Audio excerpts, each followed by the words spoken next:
കോഴിക്കോട് വടകരയിൽ ബൈക്ക് യാത്രികനെ തട്ടിക്കൊണ്ടുപോയി 9 ലക്ഷം രൂപ കവർന്നുവെന്ന് പരാതി. നടക്കിതാഴെ സ്വദേശി ഇബ്രാഹിമാണ് മൂന്നംഗ സംഘത്തിന്റെ കവർച്ചയ്ക്കിരയായത്.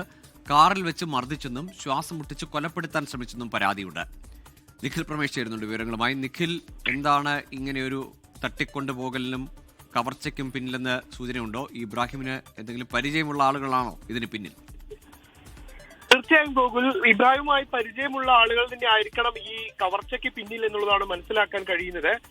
ഇന്നലെ ബൈക്കിൽ യാത്ര ചെയ്യവെയാണ് ഈ നടക്ക് താഴെ സ്വദേശിയായിട്ടുള്ള ഇബ്രാഹിമിനെ കാറിലെത്തിയ സംഘം ബലം പ്രയോഗിച്ച് കാറിലേക്ക് കയറ്റുകയും തുടർന്ന് കാറിൽ വെച്ച് അതിക്രൂരമായി മർദ്ദിക്കുകയും ശ്വാസം മുട്ടിച്ച് കൊലപ്പെടുത്താൻ ശ്രമിക്കുകയും ഒക്കെ ചെയ്തു എന്ന് അദ്ദേഹം പരാതി നൽകുന്നത്. അദ്ദേഹത്തിന്റെ കയ്യിലുണ്ടായിരുന്ന 9 ലക്ഷത്തോളം രൂപ ഈ സംഘം കവരുകയും ചെയ്തു.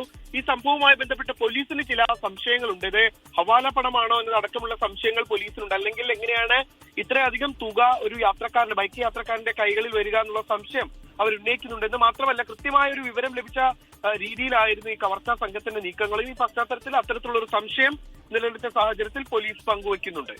ലോകത്തെവിടെയായാലും ഏത് സമയത്തും 24 വാർത്തകളും ഓഗ്മെന്റഡ് റിയാലിറ്റി പാക്കേജുകളും എക്സ്പ്ലെയിനറുകളും വിശദമായി കാണാൻ ഞങ്ങളുടെ യൂട്യൂബ് ചാനൽ നിങ്ങൾക്ക് സബ്സ്ക്രൈബ് ചെയ്യാം.